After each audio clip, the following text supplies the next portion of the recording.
loneliness and helplessness. The government gives them the drugs, builds bigger prisons, passes a 3-strike law, and then wants us to sing God Bless America. No, no, no, not God Bless America.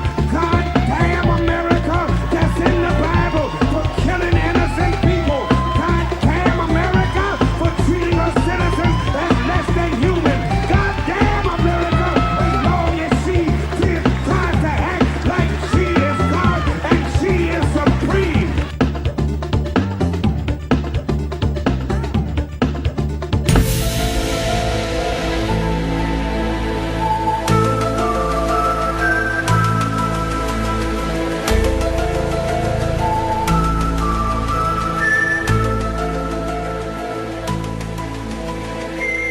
Hello, and welcome to the show, my little gothic socialist special agents. Hello, Molders. Hello, Scullies. However you identify. Or maybe you're one of the the lone gunmen. Those guys are welcome too. Those guys kind of remind me of this podcast. Anyway, hi, I'm introing the show today because what we're dealing with is a little bit of a lost episode. Not quite. I lost some audio, so I'll have to fill in and sort of explain what happened. We recorded from 3 different parts of the planet over a shoddy, sort of like online recording session. So, I think we got dropped. I don't know. I'm not sure. A couple times. And so we lost like 10 minutes of this podcast. But it's mostly there. And I'm very excited about the episode that we have today. I think it's been something I've wanted to do for a long time. And it all sort of came together around the fact that our pal, you might know him as AP Andy from the Antifada, our friends, our sister podcast, dare I say, over there, is, a UFO guy and and a socialist and and he wrote a book about Posadas. It's great. I read it. I thoroughly enjoyed it. Can't recommend it enough. You can read it when it comes out on April 20th. Wink, wink. He wrote it under his formal author name. You'll find it, written by A.M. Gittlitz. It's titled, I Want to Believe, Posadism and Left-Wing Ufology. I think I'm pronouncing that right. We'll learn about that on the podcast. But, so Andy wrote this book about Posadas and, how he was this Latin American Trotskyist that is, has an interesting legacy, and you might know him from all the memes with the dolphins and the aliens and the explosions and stuff. But if you want to know more about him and you read a really interesting explanation of his thought and his role in this whole big thing, definitely check out Andy's book. We'll be plugging the shit out of it. All the information will be in the podcast description. So we wanted to do an episode with him about that to promote the book, and I couldn't think of a better way to, what do you call it? A better way to like flavor this or accompany it than having on a guest that I've really wanted to have on for a long time, who is one of podcasting entertainment's foremost UFO guys, foremost ambassadors from the world of ufology to us, so we got Henry Zebrowski from the last podcast on the left, which I'm sure we have some overlap with. I'm sure some of you guys are fans. It's like one of my favorite fucking podcasts because I'm a fucking Halloween person. I'm a predictable young man whose personality is comprised of various facts about serial killers. Yeah, never said I was original. I just fucking love that shit. But, Henry agreed to come talk to us about UFOs and stuff, and then we all just kind of had a big conversation about all the various things that we all, brought to the table regarding this this overlapping of the ideas of Marxism and UFOs is really cool. That being said, we recorded it on 3 different computers on 3 different parts of the planet in very tenuous Wi-Fi situations. I think Andy was in Guatemala, in I don't fucking know where. He was in a weird barren room in South America somewhere, and so our call got dropped a few times, and so for that reason the audio is a little shaky, and also we lost like the last 10 minutes. So there's a little bit of content at the end of this that we lost, but I think the book was so good, and we barely even scratched the surface of it. So I think what we're gonna do is probably do more on this topic because it fucking rules. Yeah. So I'll come back and then I'll do an outro and get everyone's plugs in, so we make sure to promote the shit out of everything we're doing here. But hopefully, if you don't know these guys, you will by the end of it. AP Andy from the Antifada, Henry Zebrowski from Last Podcast on the Left. They obviously Andy has his book out, and Last Podcast has a book coming out. So it's fucking booksy podcasts all around, and aliens, and socialism for some reason. All right, enjoy the show. All right. I think that'll make this make sense later. All right, fuck it. Let's just fucking start. Fuck it. Was that sync to record on our end, or what? I don't know. This will help me. Yeah. Do I have to click something on my end? We are It should going. all be recorded in the website. Yeah. Okay. Everything just records on the website, Okay, and then we're good. You are good. All you got to do is, just sit there and look beautiful. Stay pretty. Smile. Yeah, just smile. That's what I'm used to. I'm used to Los Angeles, man. Just get on all fours and just gape. If you want to work, it's huge here. Oh yeah. Tinseltown. Hello, everyone. Welcome to Pod Damn America, the Gothic Socialist podcast for the stupid children. I am Jake Flores. Alex Patak is with me today. I'm Jake's friend Alex. Anders Lee's not here. Anders Lee not here. This is the only episode Anders will not be on ever. And- he had a tum sickness. He has to have the worst case of diarrhea. It's gotta be so bad, dude. That He's man- never missed an episode. He is a workaholic. Like I've never seen, and never misses episodes of this podcast. That He must be shitting directly kratom, out of his body. some of the episodes that he's been sure to show up to, really, I love the man, but he does not need to be there when we He's talk. thrown up on mic twice. That's true. So Jesus Christ. He's in a. You guys got to stop with the kratom or kratom. You guys got to stop with that shit. It's not good. it's not good. If he stopped, he would die. The power's gone to his head. Anders is talking to a William S. Burroughs talking asshole right now in a kratom haze. I'm very excited about today's show. I think this is one of the cooler, more on-brand things we've ever done. I would like now to introduce our guests. Andy Gittlitz from Antifada. Hello, that's my real last name. Wait, should I not say your real last name? No, I'm an author now. My last name on is the going to book. be out there. People don't believe it's my last name. They're like, why did you choose that ridiculous pseudonym? That's my name. Andy, I've been meaning to ask you, what does the AP and AP Andy stand for? We talked about Associate this on the show. producer. It's a reference to the best show that nobody got, and I'm trying to kill it, but it's Okay. not working.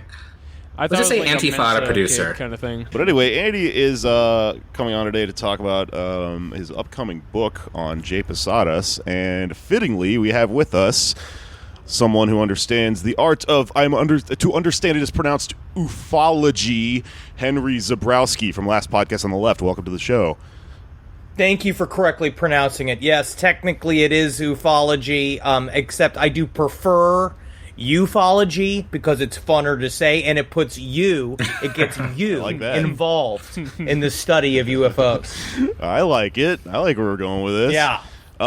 Yeah. Henry, thank you again for coming on the show. I know we're all huge fans of Last Podcast, and I know that you're a UFO guy.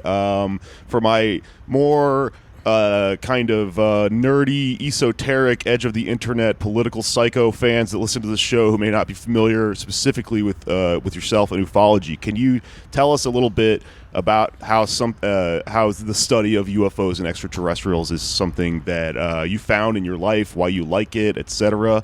I do believe that it did help cure a section of anxiety that I was experiencing. There's something about the idea of some form of higher intelligence being out in the universe brings calm to my life, where I have none of it, because there's a void inside of me that I have to fill with entertainment and making people laugh. And what's nice about aliens and UFOs is that it's like way outside of all of that horseshit. It's way outside of our government or how I screamed at a woman at the bank. Like, it's nice that it fulfills something else inside of me, and I think that it's also an incredibly important way of looking at life, accepting these things into our brains, understanding that reality is a little bit more complicated than we'd like to think it is. I think that it's important for our evolution as a species. Looking into space when you have depression can be key, just to take a moment and say, void in here. I'm looking for a void out there. True. I want the void out there. I just think they're fucking rad.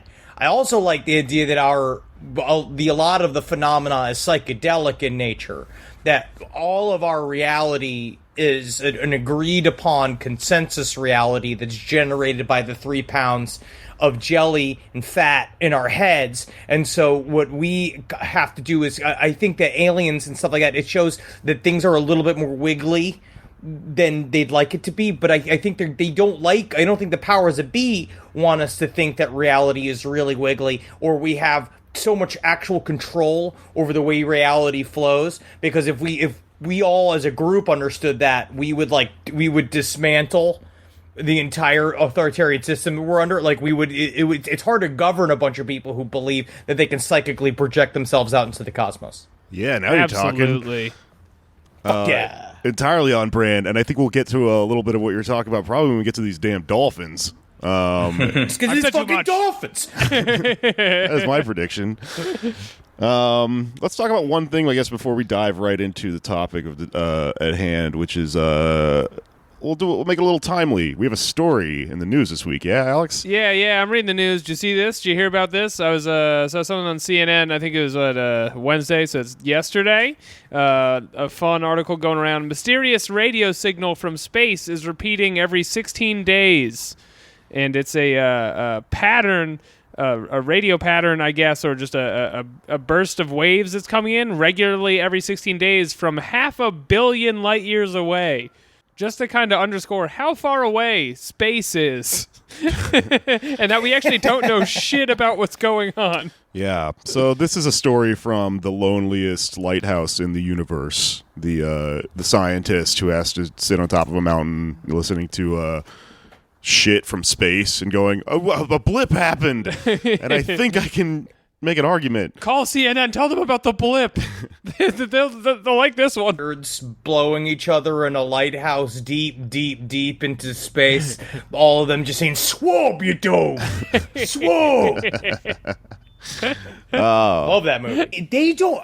What if I see? This is the problem. Is I want to jump immediately out on a limb and say shit where, like, what if these little blips are purposeful tricks from ultra-terrestrials? Like, they are not flesh and blood creatures that live 16 billion light years from here, right? Like, they don't live out there. They are really right on top of us, but they sort of orchestrate these sort of rays, these little signals that come from deep space in order to keep our little monkeys on this rock just jumping around talking about it. Well, it's not beyond. Maybe they're doing that. Sorry, Andy, you go. Yeah, maybe they're doing that because they want us to keep looking. They want to keep SETI in business because, of course, there's not a lot of funding left for SETI like there used to be in the 70s and 80s. Or because they're not coming up with anything. They're not getting any results. And that's true. And that's what I think this most likely is these SETI scientists saying, like, oh, we probably found something, so you should pay attention to us and give us some funding and take us seriously. That's why one of these stories come up every couple of months. Right. Yeah, you might be asking yourself, like, well, how is this on brand, and how is this related to our, our podcast about the downfalls of capitalism, etc. But there's no part of the Monster Mash that describes this. yeah. You haven't talked about Frankenstein yet. I will later. I'm denouncing that now. But this can be understood, by looking at like what happened to our own space program. I think by looking at the history and the origins of our space program coming out of the space race, etc., and it having this more nationalistic bent. And then now what we have is, I think it's referred to in one of these articles we read as astro-liberalism. We have the concept of Elon Musk being the guy that's going to take us to space, and the only way you can get money corralled into it is not through government funding, but through profit. So you got this person. There's so much to sell out there. This person who's reading these sounds from space is trying to pitch us a story that, like, look, there is something going on here because they're desperate for funding because it's not coming from the government anymore. So they have to figure out a way to fucking get Elon Musk involved. Tell him this can help. You could have something to do with the space truck. Maybe we can use this shit. I found Rick and Morty out there. You gotta go get them. You gotta pick them up. They're out there. That would be huge. That would be huge. You got to weaponize the Rick and Morty fans and send them to space. Get them on the case.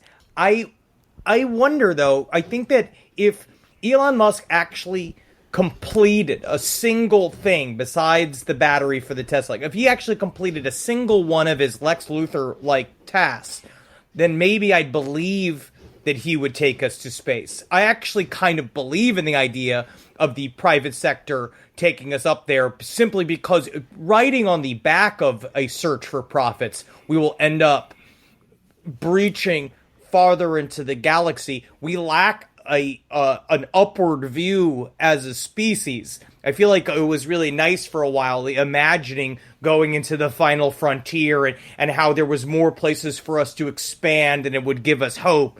But it seems that we're kind of stuck here. Yeah, I mean, that's certainly the argument that I think he's making, and I think we're maybe making more of one of... It's not really panning out, and so we're just kind of hitting a wall, and who the fuck knows what's going to happen. But I think, Andy, do you want to speak to any of this at all? Because I know you wrote about this in the intro to your book. Please. Yeah, well, the space program, NASA and SETI, both have gone through the same kind of slash and burn neoliberalism as everything else in the government, and as much as NASA was kind of this militaristic, nationalistic propaganda vehicle, it really did inspire everybody in the planet. It really did showcase how much humanity had achieved and could achieve. And even though it was a kind of an outgrowth of the Cold War, we were both pointing nukes to each other, we were suddenly pointing those same rockets to the sky with this common task of bettering humanity and thinking about our future. But we don't really do that anymore. Now we look to these billionaires like Musk and Bezos and Bigelow. And as a result, NASA is selling off everything to the private sector. And everybody's hoping that Amazon and SpaceX are going to take us into a new space age. But we can see from what they're doing, this new space age is very regressive and destructive. This satellite network that they're SpaceX and Amazon are both launching simultaneously is going to destroy astronomy forever. There's no way to clean this stuff up, and that's just like the peak of the top of the iceberg for how bad things can get if we let them. Trump is talking about launching nuclear spaceships. And nonsense like that, it's going to get stupider and stupider, of course. Yeah, and Musk claims he's trying to improve things on Earth as he goes to Mars as a plan B, but I don't buy it. I think it's all just a flight of fancy for him. I do like that Trump wants to make Event Horizon real. That's a cool thing to do with the presidency. It's probably the most endearing thing about him. It's the only thing I agree with that he does. You need a force up there. The idea of a space force. The Space Force is such a fun concept. Oh, yeah. The idea of all the I love uniforms.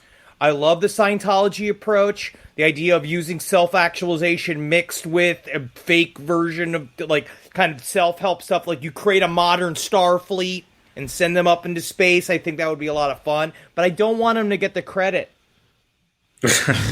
Yeah. I know, absolutely. Well, hopefully we get Bernie in, and then he can just be like, I did it. I did the space thing. We are keeping the Force. Yeah.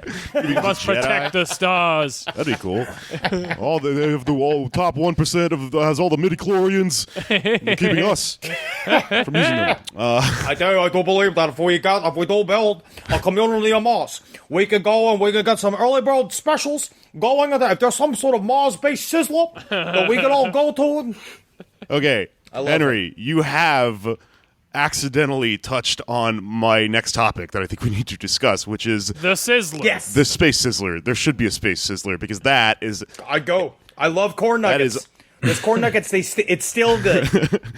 That is... I had some of those a while back when I was drunk. I did not like them. I'm from a different part of the country.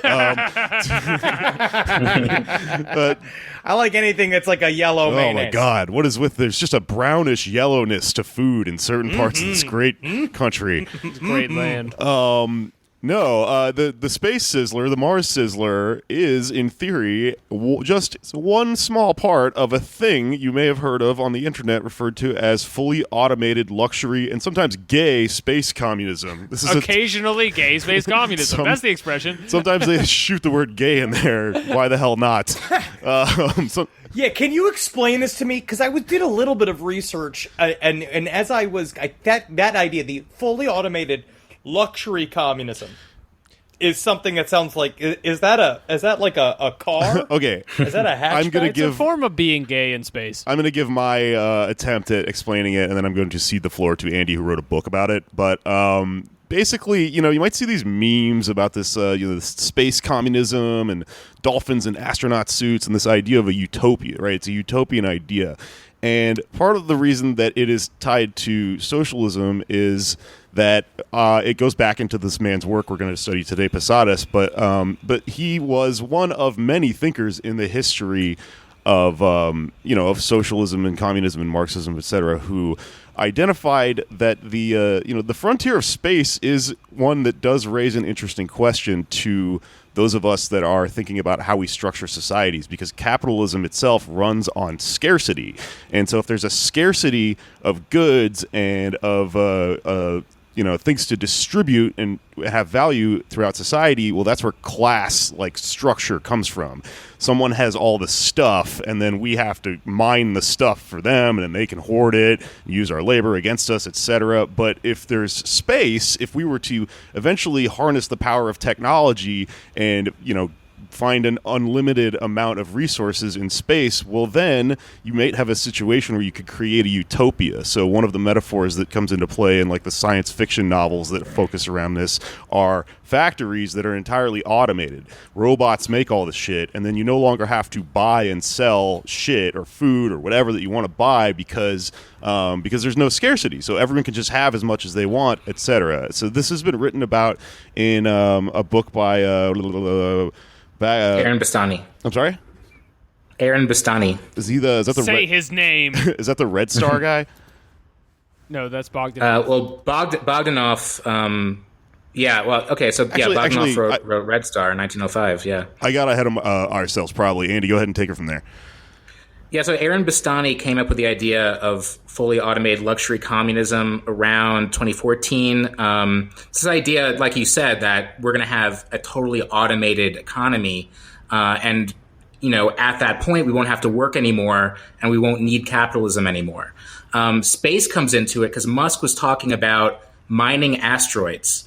And Bastani basically said, yeah, that's a good idea. But if we mine asteroids, then we need to stop mining on Earth. What you want to do is you want to mine asteroids and then just sell that at a slightly lower price than the Earth mining so you can make a profit. But if we mined asteroids, we wouldn't need to do any of this environmentally destructive and cruel and exploitative mining on Earth. And so that's where space comes into it.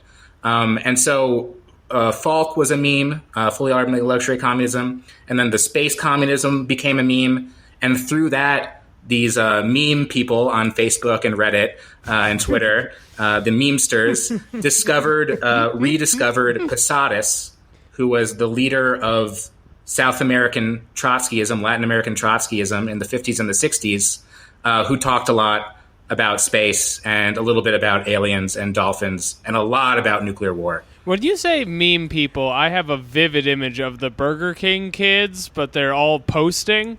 I like it. Is I'm that listening. around what you were talking about? I don't know what they look like, but that's probably what they look like. Well, one's in a wheelchair, one is backwards hat. There's like a. Oh yeah, and their tall hamburgers one, there's are girls. They do have all kinds of adventures. They're very savvy technologically. Oh, they're that They're a shape fun for sure. gang. Yeah. They do a lot of. They solve Burger King based mysteries. Wait I a minute. think. Wait a minute. that means they're cops. No, They're but cops. not in that They are kind of cops. way. No, you never see Yep. them report to an authority of any kind. No, So you're they're saying that- out of the system. They're No, that's vigilantes. even worse. They're a privatized police force. They're a Yeah, force that's a for lynch good. mob. That's what that is. Oh. I This will is the not have you second PDA. slandering the Burger King children on our program. This is the second straight time I've been on PDA, and you guys have started talking about the Hamburglar. Oh, yeah. Series. It is not the hamburger. He's a fun guy. He's got a great It's a costume. different thing. All he's doing is stealing hamburgers. Just give him a hamburger. If we had fully I automated think that free communism, energy- he wouldn't need to steal the hamburgers. The Hamburglar He would is a need to. kulak. End of discussion. I believe that isn't that the dream though? Free energy. I think that free energy that's what he kind of believes, right? Is that Posadas kind of believes that with connection to meeting an alien race, that they would also freely give up the secrets of their free energy, and that it would destroy the scarcity economy, right? Which I honestly I'm all for it. They got to be great. Yeah, But my question. that's exactly what he believes. Yeah. Yes, as a ufologist, my side of it is that if I believe that if aliens are actual like meat and bone creatures that are arriving here via ships, I don't think they're going to be that nice. I legitimately don't think that they are, and maybe that is me projecting my own personality onto these creatures.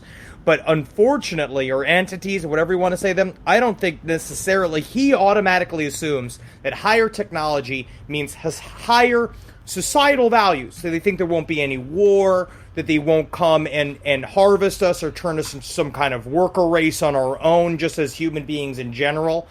They believe that they will come and they will be super, they'll be super cool. They will come and they will help the poor of our world, and they will equalize all the classes. But I think they're going to turn us into fucking chum. Well, something that's interesting about that he talks about in this book is that, let's pull back from it and realize that aliens are only hypothetical to all of us that are thinking about them and writing about them up until this point, or at least as far as we know, which means that what we're doing when we talk about them, when we make movies about them and stuff, and we imagine, whether it be in our When you modern other movies, them. whether it be in our modern films or in the fantastical novels and early films of the era. For instance, you might look at Mary Shelley writing about electrifying a dead body with, the power of industry and imagining the new possibilities of immortality, the ways our world can change with these various historical forces. All right, what we're doing, Frankenstein reference. What we're doing, snuck it in there. Say it out loud. Well, what we're doing is we're projecting on certain reflections of our own societies. And so what I think is interesting in the approach to this book, and one of the things that it does when it crosses ufology and Marxism, is it gives examples of both what Posadists and what socialists imagine aliens to be like and what capitalists imagine them to be like. And from the Posadist point of view, you're right. He's saying these are our pals. They're trying to bring us socialism. They're leaving us clues so that when we eventually become less violent, we can join this intergalactic society. But with capitalists, all the capitalist movies and stories about aliens are like the fucking the Independence Day. Independence Day, or like H.G. Wells. War of the Yes. Worlds. We're reflecting onto, like, we in capitalist societies, when we imagine aliens as colonizers, are reflecting onto them our own society, because we're going, well, that's what we did. Right. We literally did that. Oh, yeah. But that's what's a fun thought experiment. It's a very fun thought. That's what I like, the idea of playing with all of these. But in my mind, why would there not be, again, if they are biological creatures from another part of the galaxy, why would there not be stripes there would be different types of them as there are of us. There would be peaceful ones. That's when you look into the very esoteric and hard to understand world of alien agendas, the concept of the Intergalactic Commission comes about, that there are many different races of alien, that there are those that view us with a sympathetic view and want to help us. There are also those that view us as food. There's others that view us as literally like we are just a bunch of sacks of common eggs, and they're taking our common eggs the hard way, and they are using it for their own purposes. And that the idea is that we're just this kind of like monkey. We're this monkey here, like as a part of it. And we have our own little squabbles, but here comes an intergalactic socialist versus an intergalactic capitalist, and we're just like all of the people in the office buildings of every single Avengers movie that are just getting wantonly destroyed by their warfare, and we're just off to the side. All right, let me why would they care about our priorities? Let me jump in. So I really agree with Carl Sagan and Joseph Shofsky on this question. So when we're going through the Drake equation, the calculation for how many communicable, intelligent civilizations exist in our galaxy, one of them is longevity. So the idea that a civilization that we have the ability to communicate with not only could exist, but still exists, it means it will likely have had existed for a very, very long period of time. And for them to have existed for that long, they have to be sustainable. So they can't be like the locust aliens in Independence Day. They can't be warlike. They can't be like us right now, because we're going to wipe ourselves out really, really. We're just going to be like nothing ever happened to this planet. So for them, so if they do exist, they're going to be at peace. And this is what Posadas believe. This is what Dante Menizzoli, one of the Posadists, believe. This is what Sagan and Shklovsky believed. And I think I can't argue against it. I think maybe some of them could be evil and rogue, but they'd be very marginal, and they'd probably wipe themselves out or be wiped out. Don't trust these lying aliens. You're trusting the lying biological aliens. We can't trust them immediately. We have to trust them. We gotta vet them. We have no choice but to stand. We gotta vet them.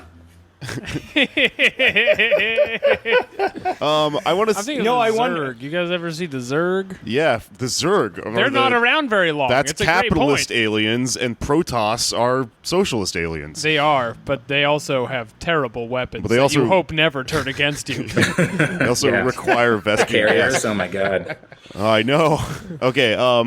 Before I'm just gonna kind of take a break here and give Andy the floor to tell his story. I wanted to talk about one more thing involving this world of memes and how this obscure socialist's life was sort of reborn in people discovering a lot of really kind of over the top and extreme and funny things about his work, where he talked about aliens and dolphins and stuff like that, and how he went on he had a second birth as a joke, right? It's really interesting, and it's also it made me think about the concept of jokes, because there's a line in The Dispossessed, which I know that I think we've all read, because we were going to think about it a long time ago, but we had we got busy, so we kind of came up with this idea afterwards, but The Dispossessed by Ursula K. Le Guin is a sci-fi novel from a socialist. It's technically, it's in an anarchist perspective. That's kind of the idea. I love the book. I think it's an anarcho-syndicalist society that's sort of being presented in the book, and then clashed with one that's more like our modern, liberal capitalist society. Specifically, 1970s liberal society. But it does present a utopian vision of the future, which is something we're talking about, and there's a line in it that is about the concept of the joke, or the concept of swearing, that really stuck out to me for forever since I've read the book, and it's the language Pravik. And she's talking about the language Pravik, or a character is to say, Pravik was not a good swearing language. It is hard to swear when sex is not dirty and blasphemy does not exist. So I think in that line she is explaining that the byproducts of our society that make us nasty will be a thing that does not exist in a utopian society, which is a really interesting way to think oh, when I'm more happy, I won't need to make jokes or won't enjoy cursing. It's too much for my brain to handle because I love those things, right? But I love those things. I love those things. Help. That's my favorite shit in the world. They help you cope with the damage, right? And so I think what she's describing relates to Carl Sagan's vision of a society that's been around for so long that it doesn't live in this gnashing, horrific, painful way that we do. And it is, as an alien, might be looking at us and going, nope, they're still figuring that shit out. Well, I mean, not to I don't think this comes across wrong, but that's where the luxury gay space communism part comes in. Because if there's no rules, then there's nothing wrong with being gay or any of the problems you have with it on Earth. Oh, I thought they meant... You can just go hog wild and it's normal. I thought they meant in the future we're going to all be gay. You probably. Why does we think that a utopia, though, would get rid of the existentials of just... the existential dread of just being conscious? That's what I don't... I feel like that the times of my life has gotten better. I'm still faced with problems from my own mind. Obviously, I know that it's in terms of the entire system. I've always been a part of it, and I will always have the grief of being a part of a driven, money-based system, right? The idea of I'm supposed to give something to society, that the only thing I'm worth is the fucking what's in my bank account. But I still think that even if I'm in my fucking Herman Hesse, I'm wearing a white smock, I'm fucking doing my fucking glass bead game, and we're all sitting and playing fun future bocce ball and enjoying ourselves and eating the green goop that tastes like ambrosia, all this kind of shit. I get it. I think it does sound great. I think at some point, some human being is going to be like, he got a lot more green glop than I did this time. I wish I could get some green glop. Or, man, I want one of those fuchsia spheres. Or something's going to happen. I just think that we're unfortunately also a very vicious monkey. Well, you're describing just the inherently scarcity thing, the conditions that lead to class conflict to begin Yes. with. So you're describing the problems of capitalism. Yes. And we are talking about a utopia, which is a thing we'll probably never reach. So I think that, you're right. It's impossible to even imagine because it just comes all the way back around again. I think these are great questions. I can only tell you what Posadas believed, which is that communism, first of all, he believed communism was going to happen very soon. He believed this, in the 50s. He's by 1970, communism, for sure. There would be a nuclear war first, of course. But his vision of communism was a complete unity, not just of races and no class, no, men and women equal and all this stuff, but of humans with animals, humans with the cosmos, humans with aliens, and even subject and object. So we're talking about a kind of unity, this kind of singularity. It's closer to the singularity. And the Bolsheviks also believed in something like the singularity, too. And it's something that we really can't conceive of right now. But Posadas, because his international collapse... Whoa. About what? About what? About what? As soon as he got to the truth. You know, too. As soon as he got to he it. totally has not noticed that he's checked out either and is still talking. No. Wherever he is. No. Oh, Andy, okay. Boop, boop, boop, boop. Well, He's the only one who knows what he's talking about. He's the only one that knows the information. He wrote a book. He normally lives wrote a whole next fucking door. book about I it. gotta text him. He's in Guatemala. Oh my god. All right, now I'm going to try to explain it. All right. There's a whole lot of stuff going on. The only thing that stuck me with Posadas was that he wanted to preemptively strike against America, which, I mean, technically he was right, in a way. He was right. The idea of driving it all the way up, and trying to, see where everything's sorted out in the end. I thought that was very interesting because, again, you just kind of love chaos. I mean, it's an idea that would work. It's just the working part is nuclear holocaust.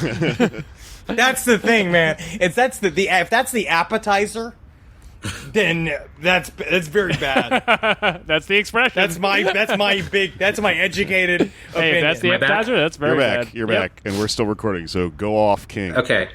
So I dropped off at about, I believe I was about to say, he had this vision about what utopia would look like. And so some things that would look like, for example, with food, we are going to eat way less food because we would just eat the most nutritious food, maybe just a pill or something like that.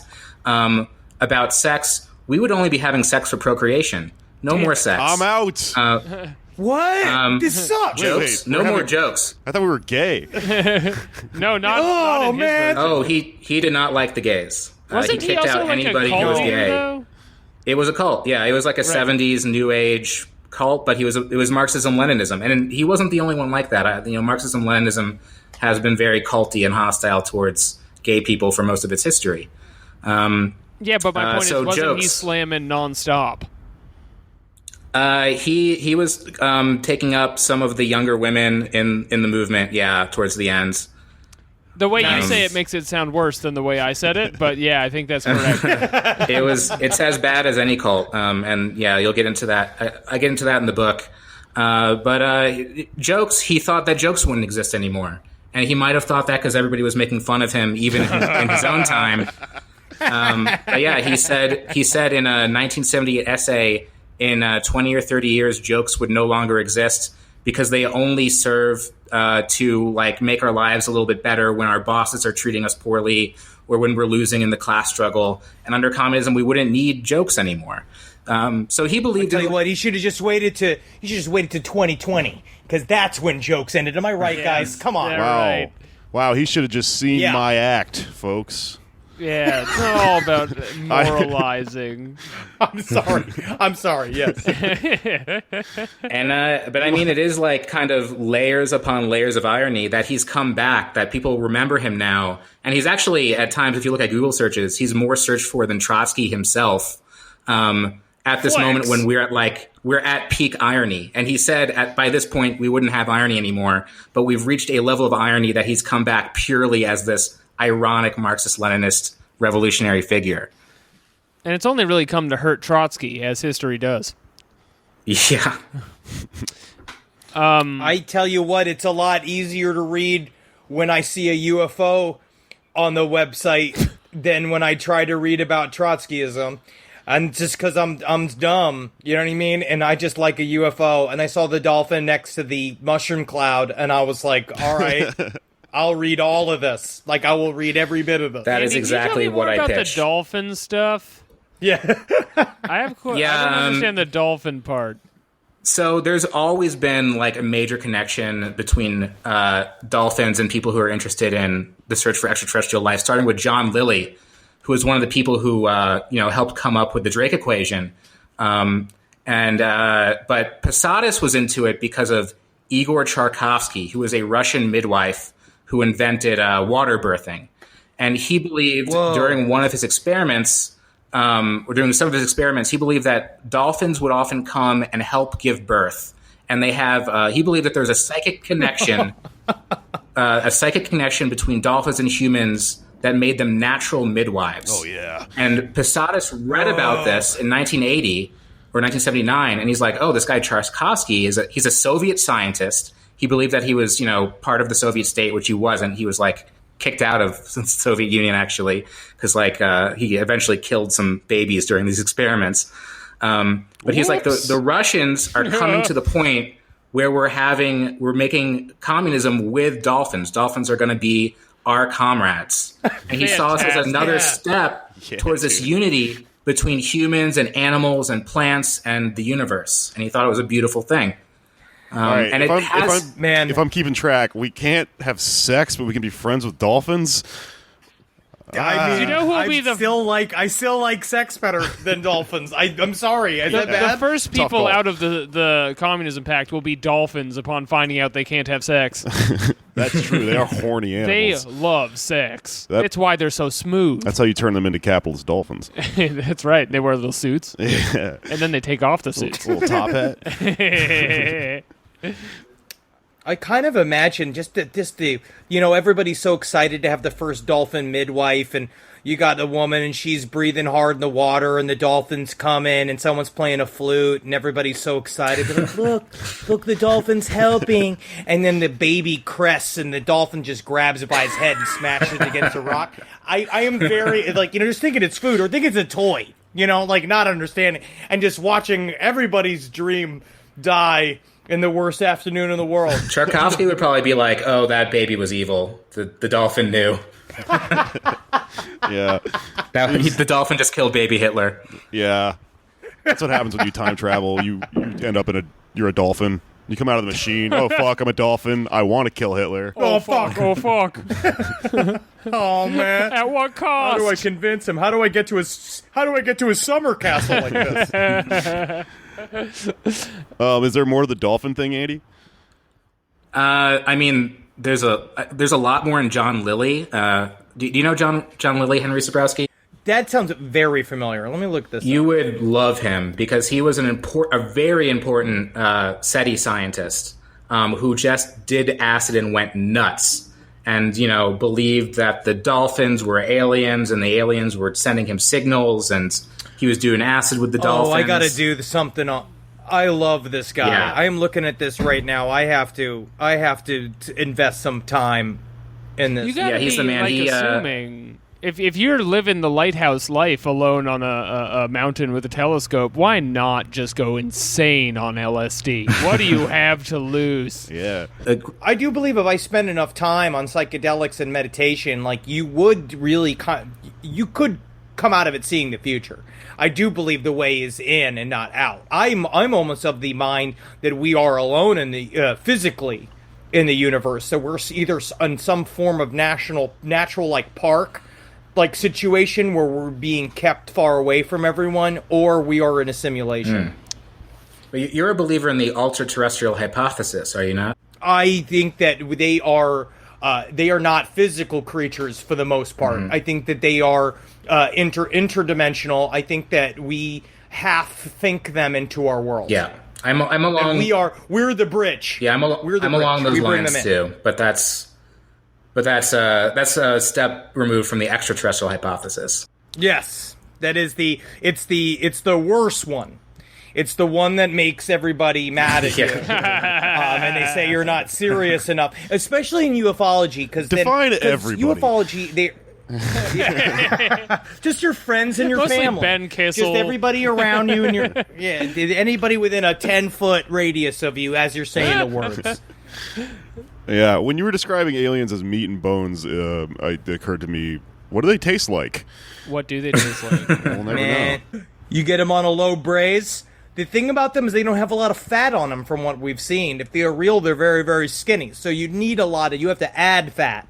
You have to add fat to the cooking, a lot of butter, and it would honestly probably take you'd have to break it down with are we like talking sauce. about the Greys? Because the Greys look like they taste like shit. No, the Greys, you got to eat the head. The head's the biggest part. Yeah, you got to suck the head.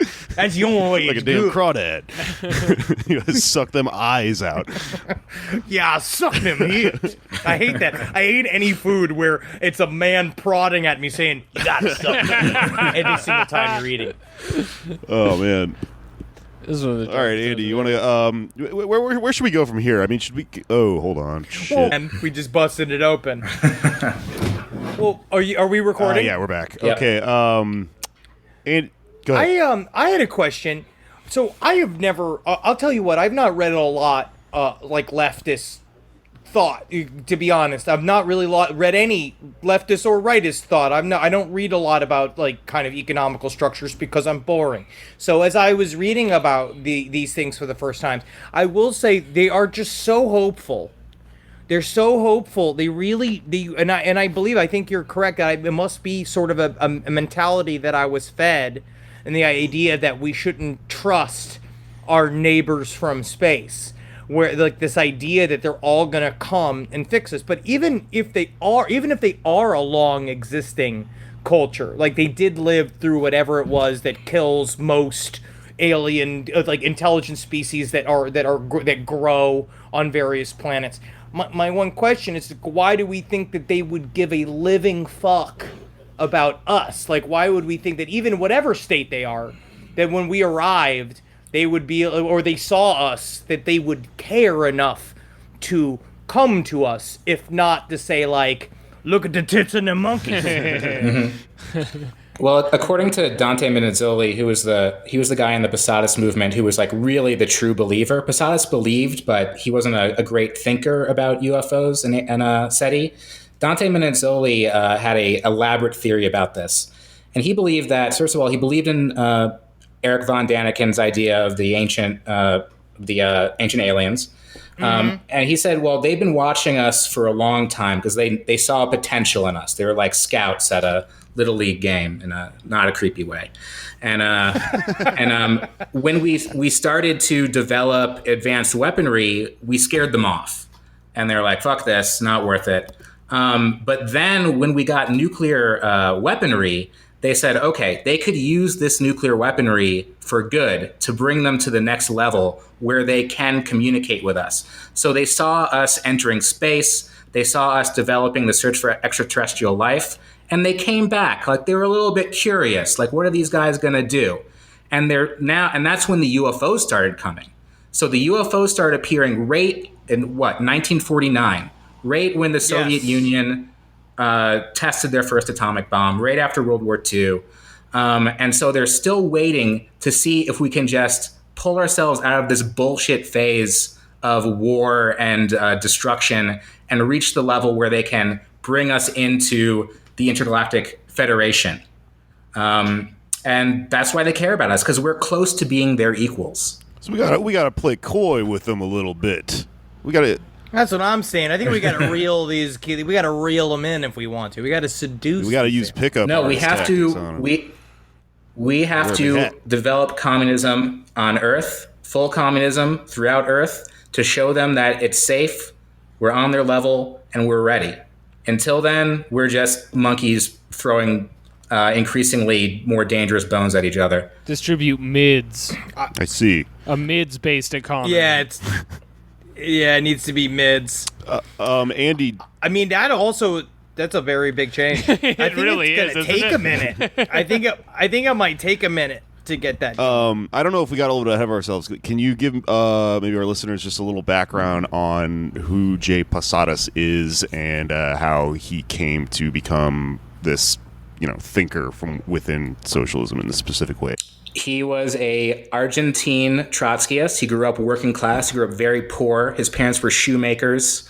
He himself had a short-lived soccer career at the end of the 1920s in Buenos Aires. But he was a socialist. He was a part of the Socialist Party. He dedicated his life towards the class struggle. And towards the end of the 1930s, he got recruited by the Trotskyists, who were these. At the time, they were just these intellectual. Trotsky called them coffee house wankers because they were just sitting in coffee shops, drinking and talking about poetry and shit. And they're like, "Oh, Cristalli, Posadas' real name is Homero Cristalli.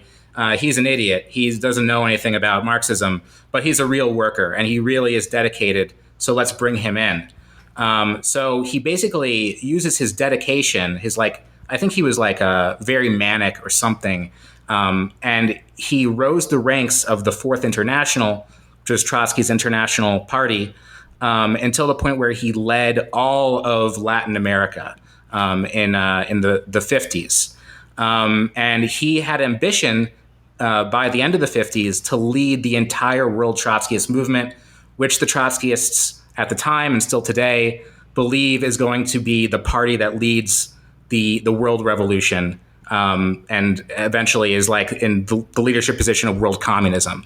But when he tried to become the secretary of the Fourth International in 1961, they're like, no, you're not actually. We're just treating you as a paper pusher, essentially.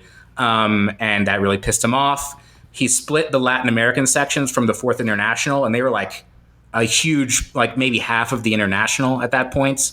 And so he was the leader of Trotskyism in South America, which wasn't a huge movement, but they were very politically influential in Argentina, in Chile, in Bolivia, in Cuba. There were Trotskyists who were a part of the Cuban Revolution. And in the early 60s, he was leading a guerrilla insurrection in Guatemala. So for a time, he was a really important figure. People in Europe thought this was the Trotskyist Che Guevara. But times changed. They lost in Guatemala. They got suppressed in Cuba because he really pissed off Fidel Castro. Do you know what he did to Fidel Castro? For one thing, during the missile crisis, they were like, yeah, here it comes, nuclear war, let's do it. Which Guevara and Castro and apparently a lot of Cubans believed too. Like there's an essay from one of the Posadists who was in Cuba saying the Cuban people were really mad that they weren't nuked, essentially, Right. During the missile crisis. And also when Che Guevara left Cuba at one point for the Congo and for Bolivia, but he didn't tell anyone where he was going. And Posadas was like, oh yeah, Castro had him killed at behest of the Soviet Union because Guevara is secretly a Posadist. And so Castro denounced not just Posadas at this international Congress, but Trotskyism in general. And that was in 65 or 66. And that's really when everybody starts hating Posadas. His international falls apart. All the young people quit because everyone loves Castro. And then it becomes this kind of, it sinks into this cult, basically, in the 70s. So something I'm doing, and that's when the funny stuff happens. something I understand about It's him not funny before that. Stop is- laughing. well, it really isn't, because he's basically just this actual historical figure in the way that socialism is playing out in Latin America, but he's only known for this goddamn alien dolphin explosion nuclear bomb thing. Those are like the three big images. You gotta have a hook. Because Even it starts from you gotta have somebody you gotta put butts in seats. That people sitting around, and then if he was alive now, he could understand. He could position this. He could figure out. You could get this like what Papa John's doing.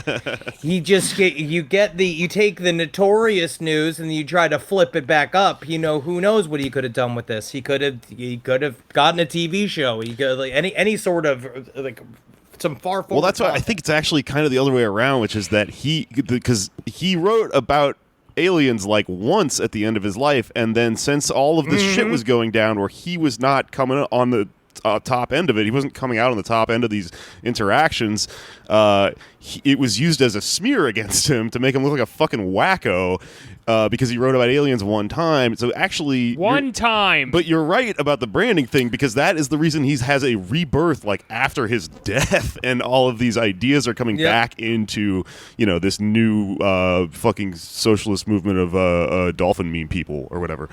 Yeah, nobody cares about the other Trotskyists. No one cares about Ernst Mandel or Livio Maitan or Pierre Frank. No one knows who they are.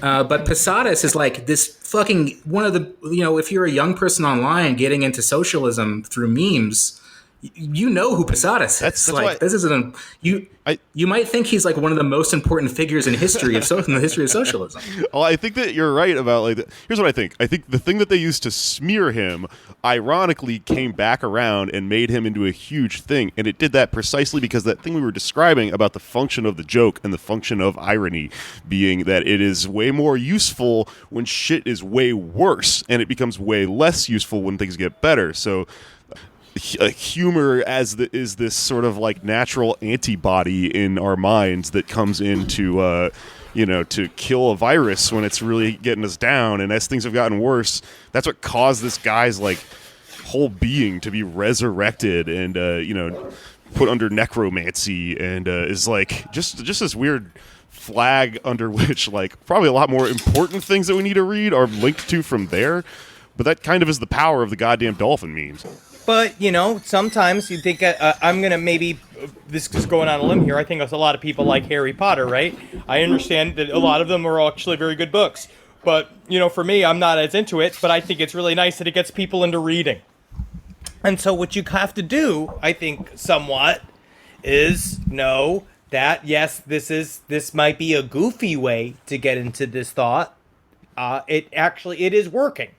It is working for people because it's, you know, I read a lot more leftist stuff today about like words like dialectical. I saw that way more times today because I read stuff about him and his connection to UFOs. I mean, I know it sounds... I'm so curious as to what you've been reading based on your description today. But, I mean... Well, I read his essay. I read the essay that he wrote about UFOs, the flying saucers, the process of matter and energy. I read that essay, and it's just interesting to see, like, wrap all these other things around it, and then I had to go from there to try to understand what a lot of these words and terms meant. I know I had to go I am kind of joking, but I am also kind of serious in that, like, that's like what we're doing here. We're not. Andy's smart. The rest of us are pretty dumb. You know, like we are just making this palatable in the way that those fucking alien and dolphin memes. But ufology ruins people's lives. That is very, very important, and y'all should even be wary that you started this bullshit because it ruins people's lives. It leaves people alone. Stanton Friedman. No, Henry. He died in a bathroom in an airport. Tom DeLonge just got divorced. No! Tom DeLonge was dude. Since recently when? single. And since all of this shit went down, once he started giving money to the Stars Academy, ufology, it destroys everything. Right, but that's why these ufology people need socialism, because, you know, it means you get together with your friends and you form a union. And you get a mandatory girlfriend. Yeah. You get a mandatory girlfriend. That's take it away huge. now. It's huge. It's incredible. No, but She I loves will you say because they of do your definitely. Ufologists argue a lot about gas money. So some kind of There you go. universal pay wages Now- would now you're actually really thinking. help the ufology community. See? I'm They're coming going to need around. healthcare really bad. Most of them. They have to have They're it. going to get that. They have to have it because a lot of them need Yeah, insulin. they're going to have to, There's a lot of diabetes in have to ufology. fix that gamer foot they developed. You know what I'm saying? Henry, have you been to a ufology event, like IRL? Can I confess? All right, so Natalie and I've been to not anything huge, right? Like I've met some ufologists, you know, I've had them in my home. But when we went to Natalie and I, my wife and I were going to go to this UFO meetup group about people that believe that they had been channeling UFOs, and we arrived, right? Like we went to this place and it was a really sketchy church in Van Nuys. And we showed up and we were like, oh, we're excited. But as we started getting closer to the building, we're like, what are we walking into, this whole thing? And we walked in and it was just one man sitting in a chair in a bunch of empty chairs in this very dimly lit church. And he turned around and he said, "You came." Oh no! And Natalie and I were like, we actually just have to grab something from the car. And we just got in the car and left. Yeah. Oh, man. So, but that was not a big one, you know. More MUFON stuff, they have a lot of hors d'oeuvres a lot of times, but MUFON's they're kind of becoming particularly problematic as well because there's a lot of rogue elements because anybody can start a chapter Right. for MUFON. You know what I mean? MoveOn.org and their Anybody. brand, So- offshoot MoveOn.org.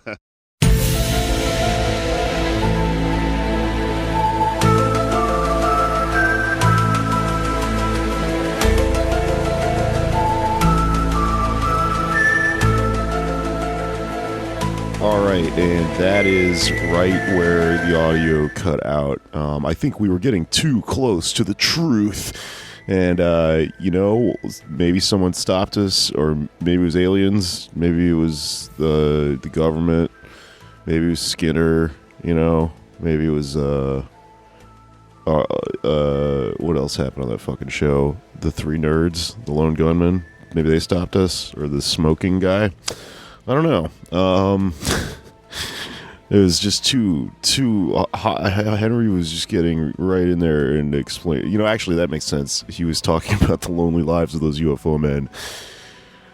They stopped our podcast. Okay. Anyways, we were almost done. There was like 10 minutes left, and so we'll get back into it at some point. But yeah, I wanted to hop back on the mic here so that I could plug everyone's stuff, because we also lost that part of the podcast, and that is the most important part, is promoting our various content. So obviously check out Andy's book. It's available for pre-order on Pluto Press. It comes out April 20th of this year. But you can pre-order it, and that I know helps when you are a person who makes records and books and things like that. It makes you look really good. So check it out. It's got a really fucking cool cover, and it's a great read. And I think you will not regret that. And obviously listen to the Antifada if you want to hear more Andy, more of our pals. What else? Henry Zebrowski, obviously, listened to last podcast on the left. I know they just moved exclusively to Spotify, so you can get their podcast there. They are doing a series on the JFK assassination right now that I'm really excited about. They just started. It's incredibly funny and incredibly interesting.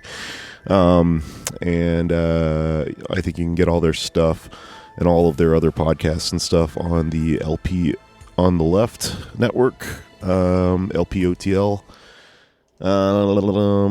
And they also have a book coming out. I know they've been working on a last podcast on the Left book that is called it's called The Last Book on the Left: Stories of Murder and Mayhem from History's Most Notorious Serial Killers. And it looks like it's going to be out in April as well, by Marcus Parks, Ben Kissel, and Henry Zebrowski. So yeah, perfect, totally fitting. Check out The Last Book on the Left, and I Want to Believe, Posadism and Left-Wing Ufology.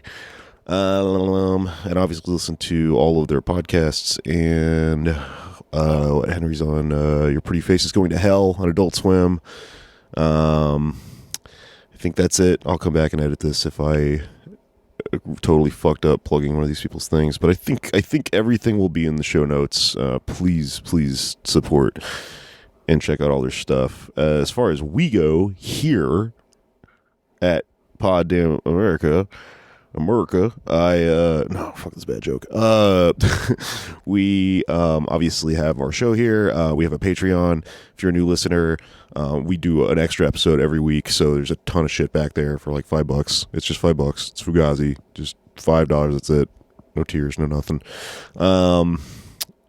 So if you like the show and you want to support and you want to get a bunch of free extra shit to listen to, sign up for a damn Patreon. If you just want to help us boost our ratings, give us like a review, rate, subscribe, all that shit on iTunes. That does help our numbers.